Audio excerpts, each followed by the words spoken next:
नमस्ते। इस बार हम टेस्ला के Q3 2025 अपडेट को समझने की कोशिश करेंगे।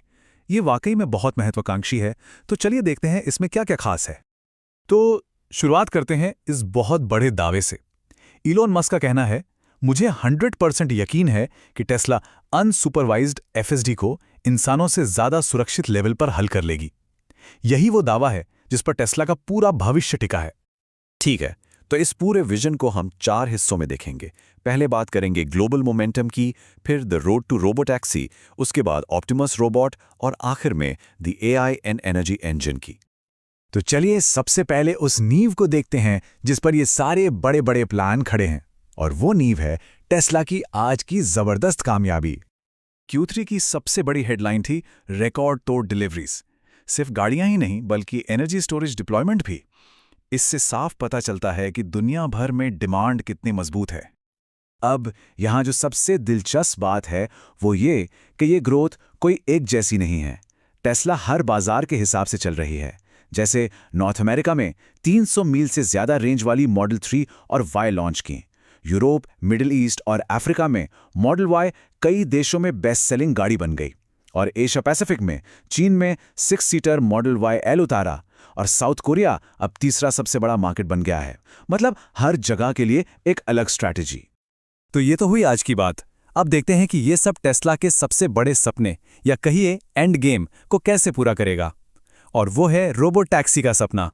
टेस्ला ने एक पूरा रोड मैप सामने रखा है। देखिए, 2025 के दूसरे क्वार्टर में पुराने HW3 गाड़ियों के लिए FST का एक लाइट वर्जन आएगा। फिर 2025 के आखिर तक एरिजोना, नेवाडा और फ्लोरिडा में रोबोटैक्सी सर्विस शुरू करने का प्लान है, और इसी के साथ सेफ्टी ड्राइवर्स को भी हटाना शुरू कर देंगे। और फिर 2026 के दूसरे क्वार्टर में साइबर कैब का प्रोडक्शन शुरू होगा, एक ऐसी गाड़ी जिसमें न स्टीयरिंग व्हील होगा न पेडल्स।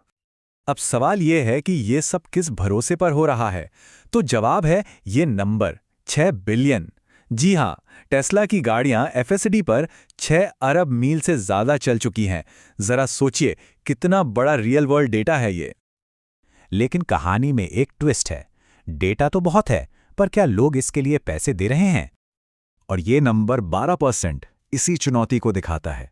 इतना डेटा, इतनी बातें, लेकिन FSD के लिए पैसे देने वाले ग्राहक अब भी सिर्फ 12% ही हैं। ये एक बहुत बड़ा चैलेंज है। चलिए अब गाड़ियों से हटकर एक ऐसे प्रोजेक्ट पर चलते हैं जो टेस्ला को शायद हमेशा के लिए बदल दे। बात करते हैं ऑप्टिमस की, जो एक ह्यूमनॉइड रोबोट है। इलॉन मस्क कहते हैं, ऐसा लगेगा जैसे कोई इंसान रोबोट सूट के अंदर है। ये बहुत सुनने में किसी साइंस फिक्शन फिल्म जैसी लगती है ना, पर यही ऑप्टिमस V3 का लक्ष्य है। लेकिन ये सिर्फ हवा में की गई बात नहीं है, इसके पीछे एक सॉलिड प्लान है। सबसे पहले 2026 के पहले क्वार्टर में ऑप्टिमस V3 को दुनिया के सामने लाया जाएगा। उसके साथ ही उसके नए हाथ भी दिखाए जाएंगे जो बहुत ज़रूरी हैं। फिर एक ऐसी फैक्ट्री बनाने का काम शुरू होगा जो साल में 10 लाख रोबोट बना सके, और टारगेट है 2026 के आखिर तक प्रोडक्शन शुरू करने का। तो सवाल ये उठता है कि इन सब के पीछे की असली ताकत क्या है? वो कौन सी टेक्नोलॉजी है जो आज की गाड़ियों और कल के रोबोट्स दोनों को चलाएगी? और जवाब है AI और एनर्जी, खास तौर पर AI चिप्स। देखिए, जो AI4 चिप थी उसके बारे में कहा गया था कि वो एक जीवित प्राणी जैसी लगती है। अब जो AI5 आ रही है वो कुछ मामलों में AI4 से 40 गुना, जी हाँ 40 गुना बेहतर होगी, और इसे सैमसंग और TSMC दोनों के साथ मिलकर बनाया जा रहा है। और ये सुधार सिर्फ चिप्स तक ही सीमित नहीं है, ये पूरे इकोसिस्टम में हो रहा है। गाड़ियों में ग्रॉक AI असिस्टेंट आ रहा है, स्टैंडर्ड रेंज मॉडल्स के लिए नई ज़्यादा एफिशिएंट बैटरीज आ रही हैं, एनर्जी स्टोरेज के लिए मेगा ब्लॉक लॉन्च किया गया है जिससे बड़े स्केल पर डिप्लॉयमेंट तेज़ होगा। और तो और V4 सुपरचार्जर टेस्ला सेमी के लिए 1200 किलोवाट तक की चार्जिंग दे सकेंगे। तो इन सब का मतलब क्या है? अगर बड़ी पिक्चर देखें तो टेस्ला आज जो गाड़ियां बेचकर पैसा कमा रही है उससे वो भविष्य के 2 बहुत बड़े दांव पर लगा रही है। पहला AI से चलने वाला ट्रांसपोर्टेशन, और दूसरा रोबोटिक्स।